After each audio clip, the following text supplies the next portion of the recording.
Hey guys, today is October 26th of 2018, and I want to do a video today. I want to talk about people asking questions in everyday life, and how do you go about it, and how should you respond, and what's right or wrong, and give my perspective on things. And I'm going to use, first of all, I want to say this before we go into it, is I talked previous in the videos about depression, and I thought I was in a depression and all that. And this past week, I belong to a trans group that meets once a week. It's kind of like, well,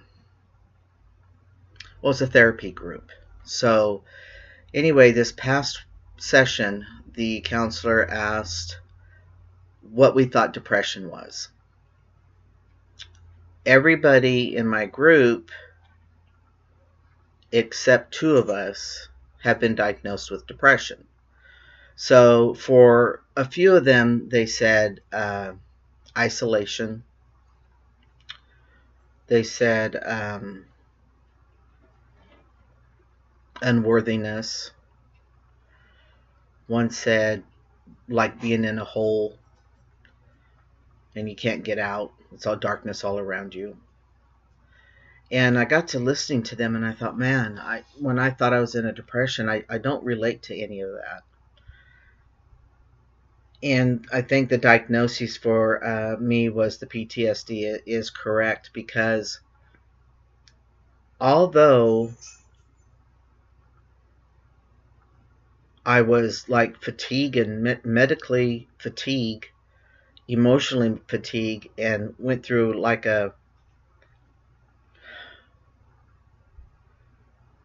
don't even know the words for it, but because of the negative atmosphere that my stepdad gave me for 8 months, 5 days a week, 4 hours a day, sometimes weekends, it was it wore a hole, or it wore my aura, should I say, because I'm a very positive person. I've never in my life, even in my darkest moments, ever felt like I was a victim and it always happens to me kind of thing.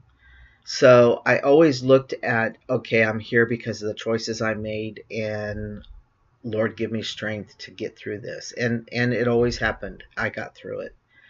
So I want to make an apology if I ever downplayed depression to anybody. I never meant that, and I've never had any responses or comments about it. But I just want to tell you guys out there that deal with depression, I'm really sorry, and I hope and pray that your journey gets softer and less bumpier, and that things work out for you in what your visions are of yourself and your journey. And I think that's what is most important of all, is look in the mirror and how do you see yourself, and what do you want for yourself. And regardless if anybody's going to give you support or not, work each day on building that character within you and becoming that person you've always saw yourself to be. Easier said than done, of course.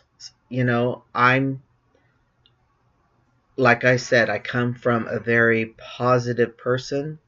Uh, Even when I didn't have friends and I was in relationships and I was in the closet, I just, I always put it off as I don't feel wrong about it. And I couldn't tell you why this happened. I don't know, but it's happened, and I'm going to live my life. And so anyway, I just want to put that in there real quick. And I really do say a prayer to all you guys out there, females, guys, that are dealing with depression.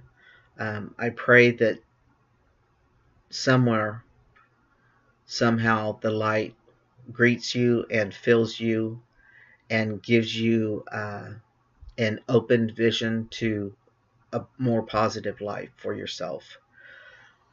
So that being said, I'm going to go right into, I was asked to be a part of a panel that was presenting to staff how to appropriately greet transgender patients. and some of the ethics, and they did statistics, and they did a little bit of the science, and why we're transgender, and a little bit of the protocol, and what doctors are involved in and what kind of things happen in a male or female transition to get them to be the opposite of their biological body and make that body in uniform with their inner self. And so the first panel I went to was pretty good. We talked with the doctors, and one thing I noticed though, these doctors are a lot at this time. They're paid. It's Kaiser Permanente, Southern California. These doctors are paid to come to this training. So, and these are not emergency room doctors. Uh, and I noticed just a lot of doctors being on their phones, typing on computers. And I just thought, it doesn't really, it doesn't inspire people to go up there and put themselves out like that. And, you know, uh, we're doing it because we want to be positive, because we want people to understand us and what's appropriate and what's not appropriate for transgender people in general. So anyway, it went okay, and I let everything go. The questions were pretty good. Some of the questions we couldn't answer because doctors wanted to know if a parent came in and said they think their kid's transgender, what do they do?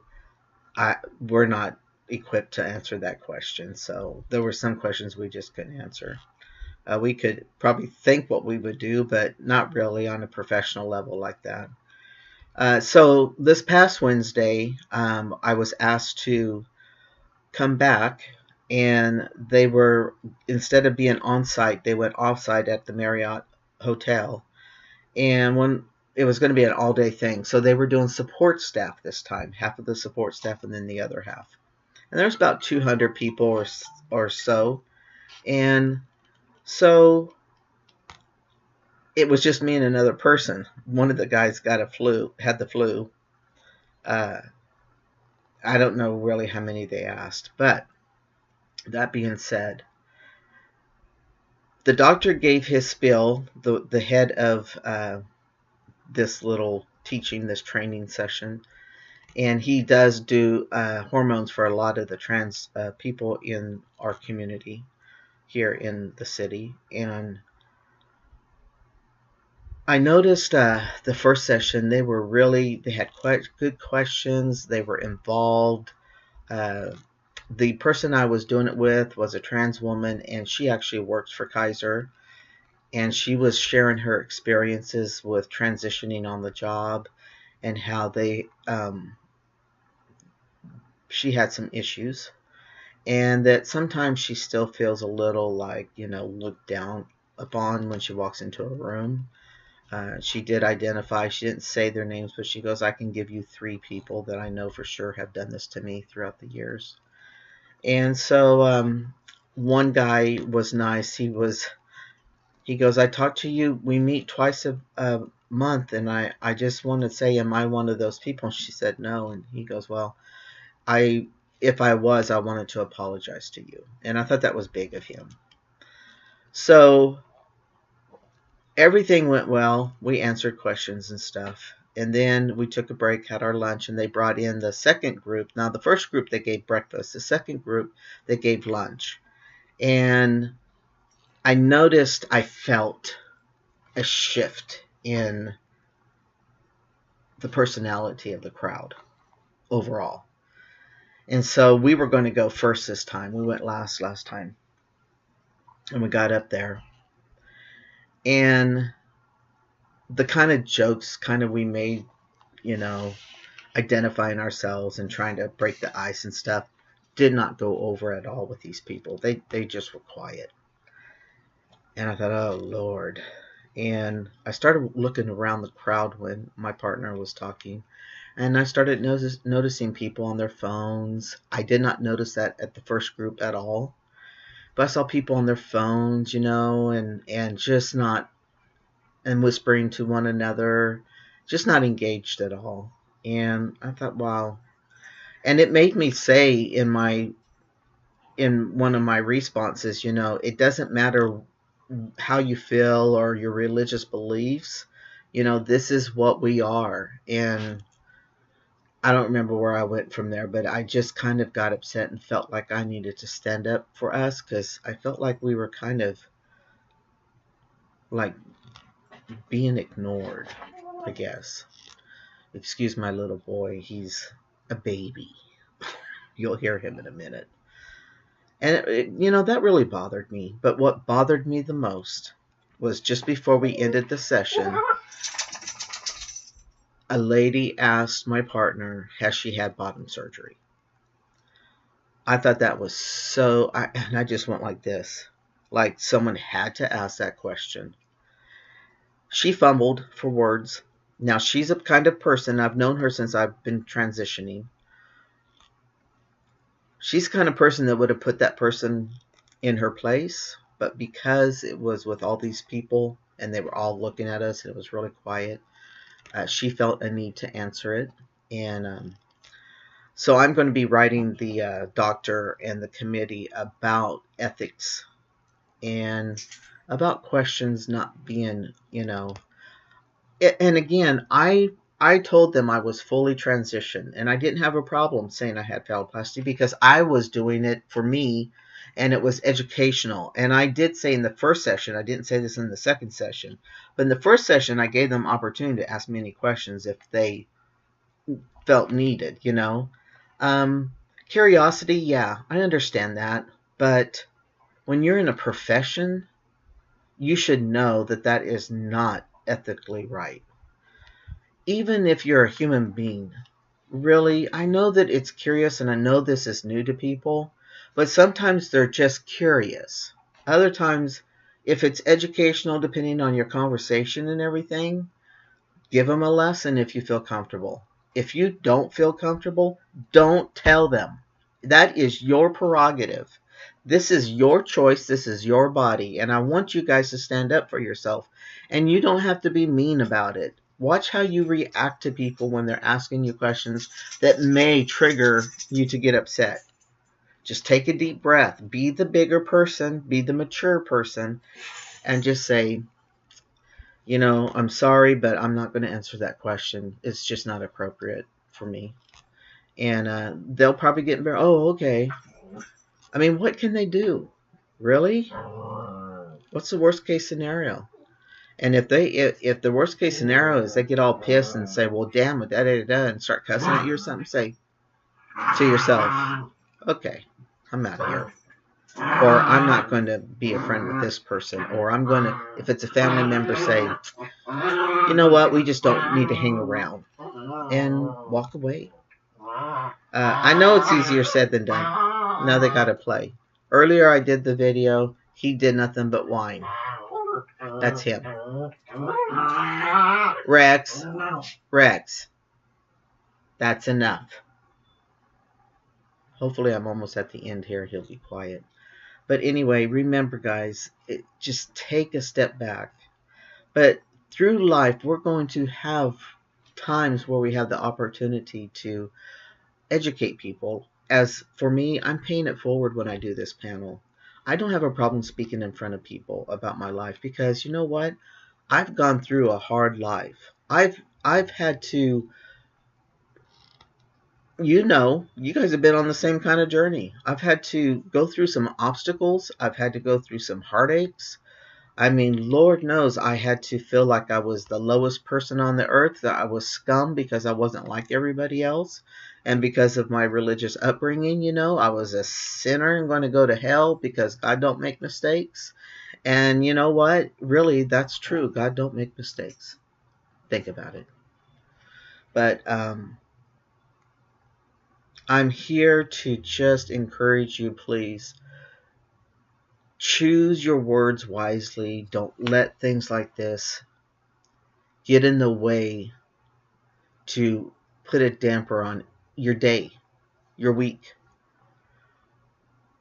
People like this, they're not happy. People who have to put you down or disown you or reject you, they're not happy. If you think about those people, and like your family members that reject you, even your parents, if they're the ones doing it, look at their marriage. Look at their lives. Are they productive? Are they welcoming? Do they love everybody? Are they happy? 9 times out of 10, they're not. And they hide under the church.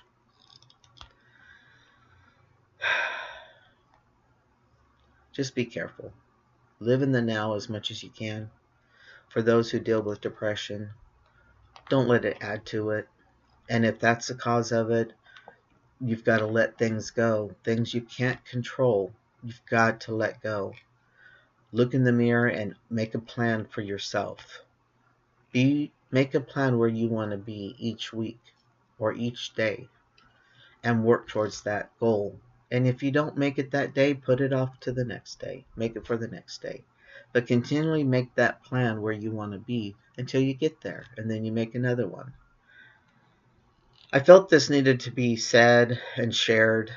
There's a lot of things, little things that I hear or that I see, and I don't share these things. I forget about them. But this brought this panel this week, and this therapy group session this week really hit home with me, and it affected me in a way that I wanted to share it with all of you. And my prayers and thoughts are out there for all of you guys. I know it's a hard journey, and I know we get a lot of negative attention, and there's a lot of people out there that hate us that have no reason to hate us. But if they don't hate us, they're going to hate someone else, and now we're just getting picked on out of the LGBTQ community. So we'll take our lumps, and we'll get through it. We'll win the battle, and that's what you look at. Okay, guys, take it one day at a time, and always make your journey as simple as possible. We'll talk to you later. Bye.